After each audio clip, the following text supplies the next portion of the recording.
गेले 3 दिवस खरं तर मुंबईकरांचे हाल होता कामा नये म्हणून सरकारने या बाबतीतलं तातडीने लक्ष देणं गरजेचं होतं आणि त्या दृष्टिकोनातून परिवहन मंत्र्यांनी 2 दिवस अगोदरच आमची भेट घेतली. त्यांना आम्ही तो विषय संपूर्ण सविस्तर सांगण्याचं काम केलं.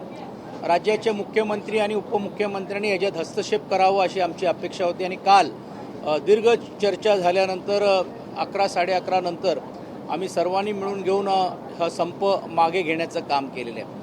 परंतु हे संप मागे घेत असताना त्याला आपण संप असं म्हणणं पण योग्य होणार नाही, कारण लोकांनी स्वतःहून हा आंदोलन पुकारण्याचं काम केलं होतं. तर एका प्रकारे हा आंदोलन स्थगित झालेलं आहे, ह्याच्यात मागे घेतलेलं नाही आहे.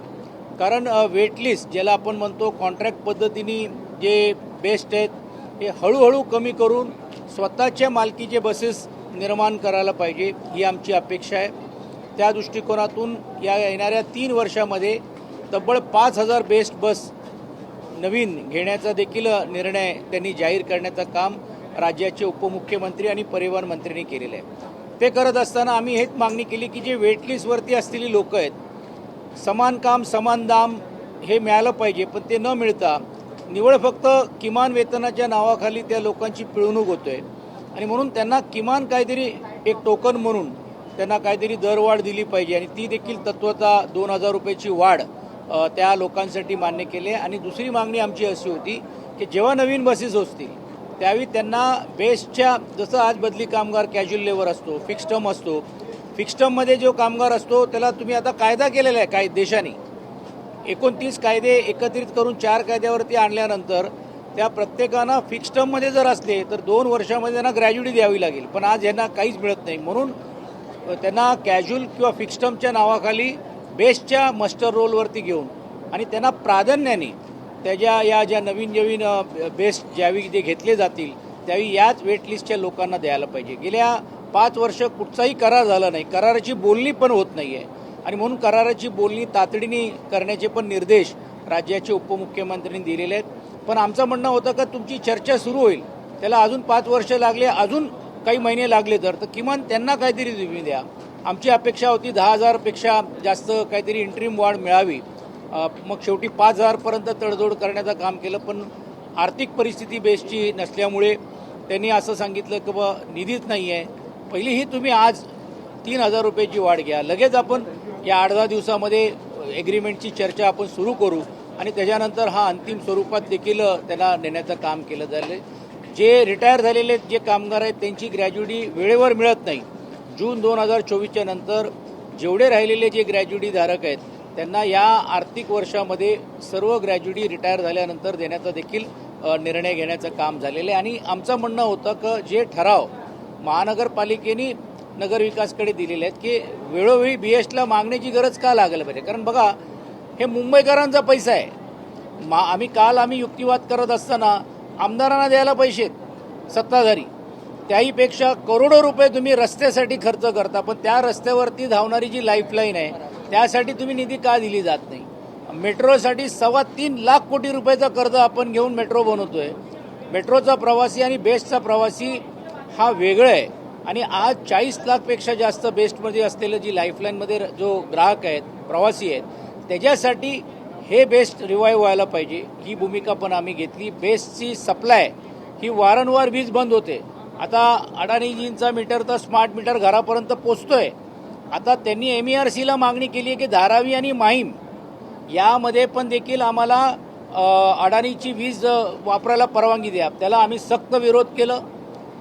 काल देखील आमच्या विरोधाची मागणी करत असताना त्यांनी सांगितलं की आपली बेस्टची लाईन कुठच्याही प्रकारे नवीन ग्राहकाला जाता कामा नये, हे तत्वता पण राज्य सरकारने मान्य केलं. कारण एकदा जर बेस्टचे जर ग्राहकच गेले तर उद्या भविष्य काळामध्ये बेस्ट बंद होण्याच्या कतारावरती राहणार नाही आणि म्हणून या सर्व विषय घेऊन सकारात्मक दृष्टिकोनातून हा आम्ही आंदोलन स्थगित करण्याचं काम केलेलं आहे. पण मग जे बेस्टच्या विलिनीकरणाची पण एक मागणी होती की BMC मध्ये ते विलीन केलं जावं, नाही कसं आहे, नाही विलिनीकरण पहिली गोष्ट तर शब्द चुकीचा आहे, कारण नाही तर ST महामंडळासारखा व्हायला नको. आमचं म्हणणं होतं जे अर्थसंकल्पामध्ये या बेस्टचा अर्थसंकल्प पण समावेश करा, म्हणजे ह्याच्यात लगेच काय मागणी बेस्टची सर्व कामगारांना तुम्ही BMCच्या ह्याच्यात घ्या असं नाही. आणि म्हणून आम्ही काल ते स्पष्ट केलं, कारण विलीकरण म्हटलं तर लोक परत ते सांगतात एवढा बोजा कोण देणार, कारण शासनाने युक्तिवाद केला की आमचा करार आणि जे वाढणारे दर आणि एरिया जर बघितलं तर तब्बल 13,000 कोटी रुपये द्यावे लागतील. आम्हालाही समजते की 13,000 कोटी रुपये शासन काय लगेच फक्त कामगारांसाठी देणार नाही, बेस वाचवण्यासाठी पण आपल्याला निधी लागते. आणि म्हणून आम्ही युक्तिवाद केलं. माननीय असीम गुप्ताजींच्या अध्यक्षाखाली एक समिती केली गेलेली आहे की हे ज्याला आपण विलीकरण म्हणतोय, आम्ही समावेश म्हणतोय, त्यासाठी अश्विनी भिडे मॅडम, शेट्टी मॅडम आणि त्यांचे जे UD2चे जे सेक्रेटरी आहेत या सर्वांची समिती गठीत केलेली आहे आणि 15 दिवसामध्ये ते अहवाल देण्याचं काम करणार आहे. सर, नाशिकमध्ये सगळ्यात धक्कादायक निकाल लागतो. गोकुळ गीते यांचा विजय झालेला आहे. गोकुळ गीते नाही, आता ह्याच्यातूनच समजते की महायुती किती भक्कम आहे. आणि आता त्याचा मी मुलाचा बाईट बघत होतो, केसानी गळा कापला. त्यांना उशिरा समजलं. जर हे अगोदर समजलं नसतं तर आज दराडेसारखे अत्यंत चांगले काम करणारा कार्यकर्ता, आज मी त्यांना खूप जवळून बघितलेलं, ते म्हाडाचे अध्यक्ष होते, अशा व्यक्तीला पाठीत खंजीर खुपसण्याचं काम केलेलं आहे. आणि हे कोणी केलेलं हे मी सांगायची गरज नाही. आणि त्यांच्या मागे कुठचे अदृश्य शक्ती होते. म्हणजे प्रचार त्यांनी बंद केला तरी माझे कार्यकर्त्यांनी मला निवडून आणलं असं ज्यावेळी म्हटलं जातं त्यावेळी हे गोष्ट स्पष्ट आहे की यामध्ये शुक्राचार्य कोणतरी तिसराच होता आणि हे खेळी करून त्यांना पाडण्याचं काम झालेलं आहे. आणि म्हणून महायुतीमध्ये अलबेले असं वाटत नाही. महायुतीमधली अंतर्गत कुरघोडी समोर आली का? कारण की मुख्यमंत्री उपमुख्यमंत्र्यांचं हे कुरघोडीने हेच आहेत आणि हे पुढे असं तुम्हाला आता अजून दिसणार आहेत. कारण काय झालेलं आहे की त्यांना आता विरोधी पक्ष दिसत नाही. मग आता विरोधी पक्ष हे महायुतीतलेच लोक एकमेकांच्या विरोधात आता उभे राहिलेले तुम्हाला या निवडणुकीच्या निकालामध्ये स्पष्ट होतोय. म्हणून अब्दुल सत्तार बोललेत, शिरसाटजी बोललेत, त्यानंतर दीपक केसरकर आता बोलतायत. संपूर्ण भागामध्ये राज्यामध्ये ही प्रतिक्रिया आता यायला लागलेली आहे की जी परिस्थिती आमच्यावरती झाली होती तीच परिस्थिती ह्यांच्यावर येता कामा नये. परंतु त्यांचे तो अंतर्गत विषय असल्यामुळे त्यात अधिक प्रतिक्रिया देणं उचित होत नाही. पण एक गोष्ट नक्की आहे की फार काय ताळमेळ असा आहे अशातला भाग. पण असाच तालमेल किंवा अशीच जे घोळ जो आहे तो तुमच्या पक्षात सुद्धा दिसून येतो आहे. मिलिंद नार्वेकर यांनी एक ट्विट केलेला आहे. भास्कर जाधवांचा तो जो एक बाईट आहे ज्याच्यामध्ये ते म्हणतात कोण मिलिंद नार्वेकर, त्याच्यावर मिलिंद नार्वेकरांनी सुद्धा एक ट्विट करत असं म्हटलेलं आहे की उद्धवजींनी दिलेल्या पत्राची ताबडतोब अंमलबजावणी करा. मग त्यांनी अयोग्य काय म्हटलेलं आहे? ही मागणी पहिल्यापासूनच आहे. त्यांनी आज मागणी केलेली आहे. म्हणजे काल त्यांना आठवण आली असेल ते वाईट बघितल्यानंतर. पण एक गोष्ट नक्की आहे की भास्कर जाधव पण नेते, तेही सचिव आहेत पक्षाचे, दोन्ही प्रमुख लोक आहेत. एक गोष्ट नक्की तुम्हाला नाकारता येणार नाही की अशा या मार्मिक दृष्टिकोनातून या गोष्टी आपल्याला घ्याव्या लागतात. काल भास्करराव पण बोललेत कारण ते त्यांच्या जागेवरती आहेत. त्यानंतर आज मिलिंदजींनी सांगितलं ते पण आहे. त्याला सार्केस्टिक वेनी ज्याला आपण म्हणतो अशा गोष्टी होत असतात. मला वाटतं त्याला फार सिरियसली घ्यायची गरज नाही. एकमेका विरोध काय, उलटा पाठिंबा दिलाय त्यांनी.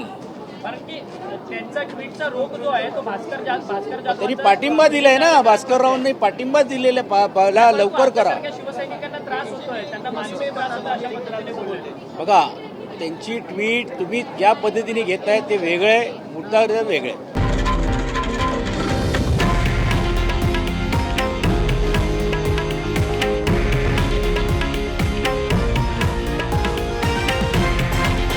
हे आहे देशातील नंबर 1 न्यूज नेटवर्क आणि आपण पाहत आहात TV9 मराठी, एकमेव.